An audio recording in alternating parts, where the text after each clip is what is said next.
چا زړه کې کاڼي چا لستوڼو کې ماران ساتل بس کمال خدای په داسې وخت کې ځان ساتل ما به وطن له د سیالۍ رنګ رنګ خوبونه لیدل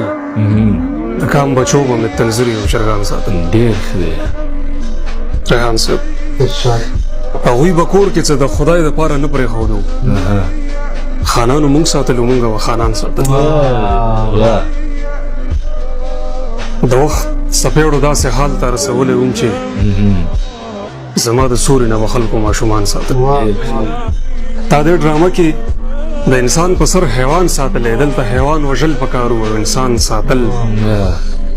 د سر سیالۍ به ترې اوږدې اوږدې څادرې غوښتې او د کام پېغلو به اوږده اوږده نوکان ساتل وطن ټول عمر ما ساتلی دی او تا خوړلی مونږ به مورچې ساتلې او تا به نوکران ساتل ډېره مننه وطن ټول عمر ما ساتلی دی او تا خوړلی مونږ به مورچې ساتلې او تا به نوکران ساتل پروا زما به د ګناه په کار ثواب ګټلو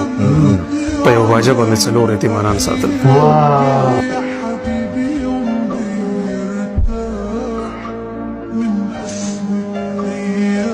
بیګا شپه هسې په قصو قصو کې لالي د تلو ذکر راواخیستلو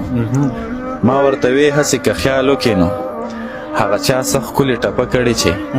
عاشقي وې جدایي نه وې خدای په در کې به دې څه کم شوي ونه ویلې ستا خبرې نورې دي خو که ته ما وپوښتې زما خو یاره د دې هر څه نه جدایي خوښه ده زما خو نه په بیلتانه پروا شته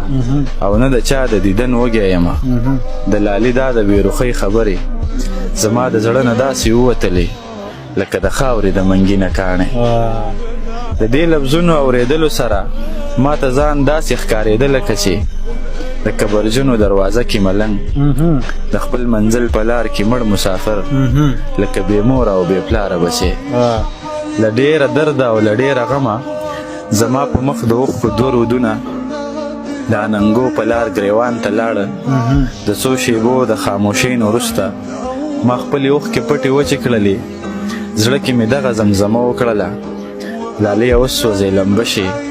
په تن سکاره په زړه یې رشي زه دې خفه کړم ته خفه شي او د بیلتانه په درد اخته شي چې لیونی دې په کوڅو کې ووینم ډېره چې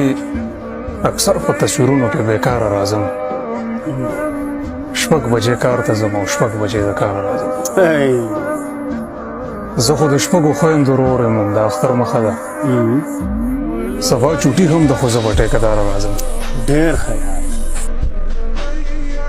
ما ته اکثر د بچو سترګې په لار کې ناست وي او زه اکثر خالي لاسونه له بازاره راځم ډېر ښه یار غازي ما ته اکثر د بچو سترګې په لار کې ناست وي او زه اکثر خالي لاسونه له بازاره راځم ماښام وي وایم مرغۍ دې بې سکونه نه شي زه غر ته ځم خو ډېر په ډډه له چناره راځم پروا زما خو نه یو زړه او نه واده ماته کړه